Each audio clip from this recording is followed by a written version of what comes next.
Pues tenemos una gran cantidad de preguntas y quisiera preguntarle a la doctora Gabriela Castillo, ¿a qué edad sugiere que los chequeos de enfermedad del corazón deberían ser rutinarios? Porque nos dice nuestro paciente que tiene 43 años y nunca me he chequeado algo sobre el corazón. Bueno, cuando hablamos del chequeo del corazón, pues tenemos siempre dos tipos de recomendaciones. Una, pues sabemos que son las recomendaciones mundiales, ¿verdad? Como estas que les fui exponiendo, en donde generalmente estas aplicaciones o las recomendaciones de prevención empiezan a regir a partir de los 35, 40 años.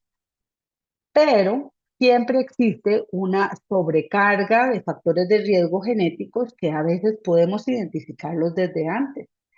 Entonces, la recomendación a ciegas, sin conocer el historial, es a partir de los 35-40. Así que si tenés 43, definitivamente ya tendrías que haberte hecho por lo menos un examen de sangre, una evaluación del peso, una toma de presión arterial, donde tengamos claro en cómo anda nuestro perfil hemodinámico y metabólico. Pero sí es importante reconocer que existen poblaciones, por ejemplo, que portan lo que se llaman las dislipidemias familiares. Eso quiere decir niveles de colesterol altísimos desde muy tempranas edades, incluso la adolescencia. Estas poblaciones no vamos a esperar hasta los 40 años. Por eso es tan importante conocernos y identificar y conocer a nuestra familia para saber en qué momento realmente podemos esperar hasta los 40 o no. Otra cosa que se está volviendo básica es ver cómo estamos entrando a la adolescencia. Nuestro país maneja el primer lugar en obesidad infantil y adolescente. Y nos hemos dado cuenta que antes de los 30 años está apareciendo diabetes tipo 2. Entonces también, ¿verdad? Si apenas vamos a medir por primera vez en un niño que ha mantenido obesidad desde los 15 años a los 40 su glicemia, probablemente vamos a llegar muy tarde. Entonces, hay una recomendación a la población general, ya que generalmente tenemos un promedio de peso, un promedio de presión arterial, en donde se dice que a partir de los 35-40, pero sí hagamos esa salvedad de que si tenemos una carga, ya sea de factores de hábitos o de enfermedades genéticas de forma prematura, pues tengamos esa minuciosidad de buscarlo de forma más temprana. Tenemos una pregunta para el doctor Carlos Ureña. ¿Qué pruebas básicas le puede pedir a mi médico que me realice para saber si estoy cursando con una enfermedad del corazón? Bueno, en cuanto a las pruebas básicas para saber si uno está cursando con una enfermedad cardíaca, no son tan complejas como uno piensa.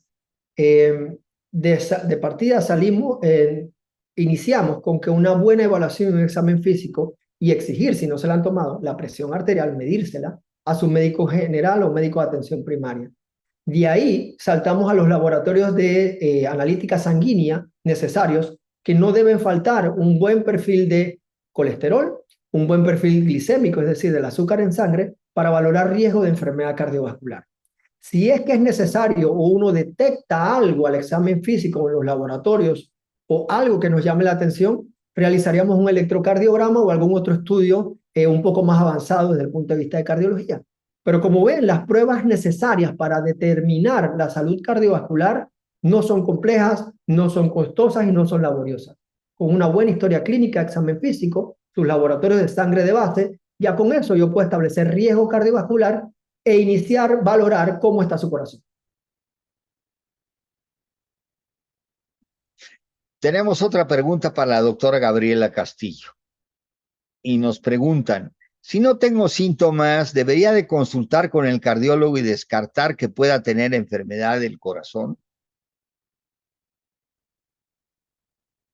Bueno, definitivamente, si no tengo síntomas, sí tengo que estudiarme, ¿verdad? Porque, como les expliqué, existían momentos de latencia y periodos asintomáticos en donde podemos encontrar claves muy importantes que nos pueda permitir instaurar tratamientos de forma preventiva y postergar el desenlace de una situación como un infarto. Sí es muy importante que a veces nos enfrentamos a unas enfermedades que no son exclusivas de cardiología, a pesar de que es el corazón el que se va a terminar enfermando.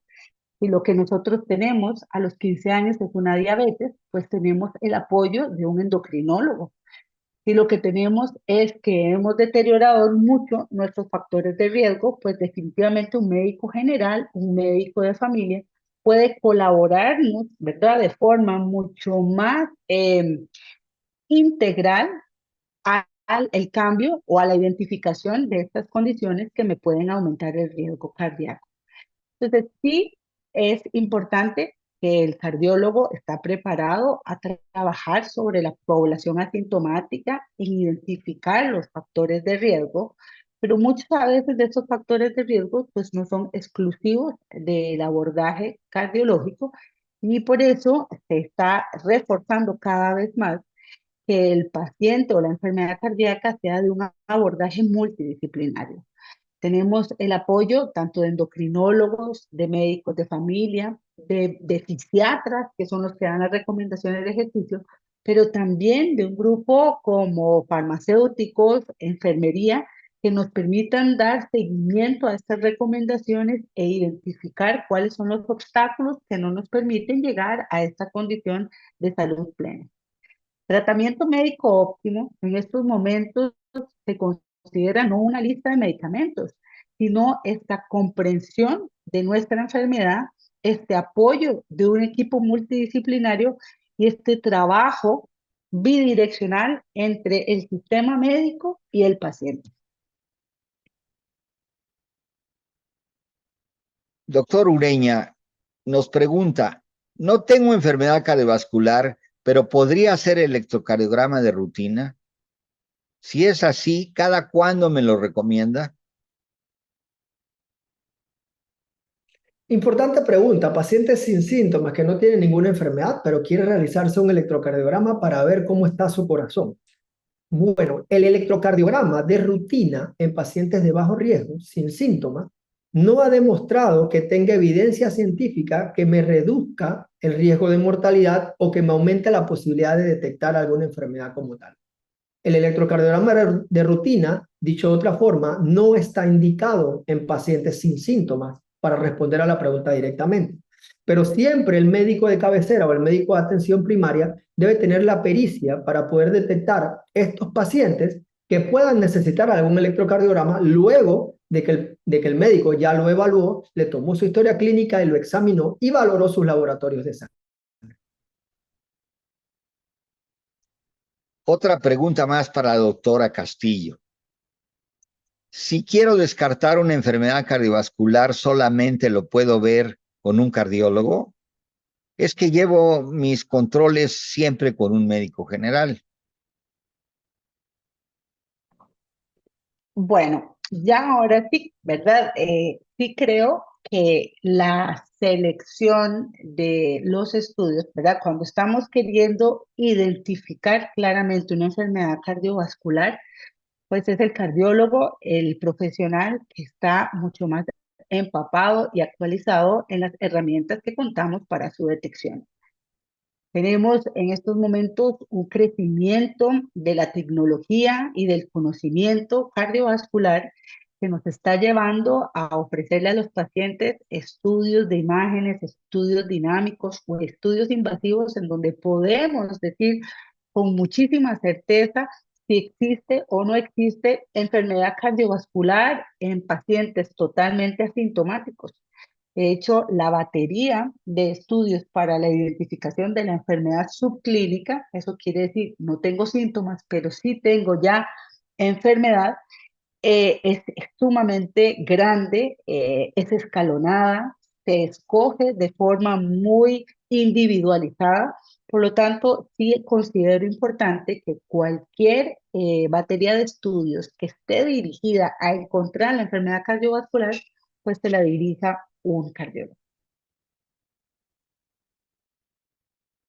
Estimado Carlos, otra pregunta más. ¿Qué recomendaciones debo tomar en cuenta si me harán una prueba de esfuerzo? En realidad es que por temor he postergado esta prueba desde hace tiempo.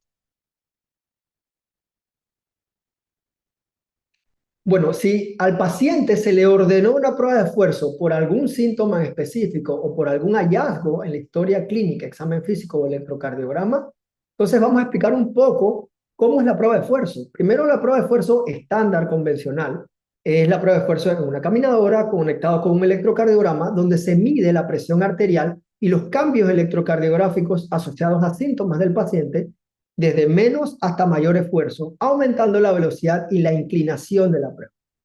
Hago la salvedad que existen otros tipos de pruebas de esfuerzo que son un poco más complejas, pero esta es la básica. En estos pacientes donde yo tengo un síntoma y quiero valorar prueba de esfuerzo, necesitamos una preparación previa. Dependiendo de su médico y dependiendo de lo que queramos buscar, la mayoría le van a solicitar que suspenda ciertos medicamentos que pueden frenar la frecuencia cardíaca o hacer que no se eleve a lo que queremos, o medicamentos que puedan enmascarar síntomas, como medicamentos antianginosos, por ejemplo. Eso la mayoría se suspenden 2 días antes de la prueba de esfuerzo.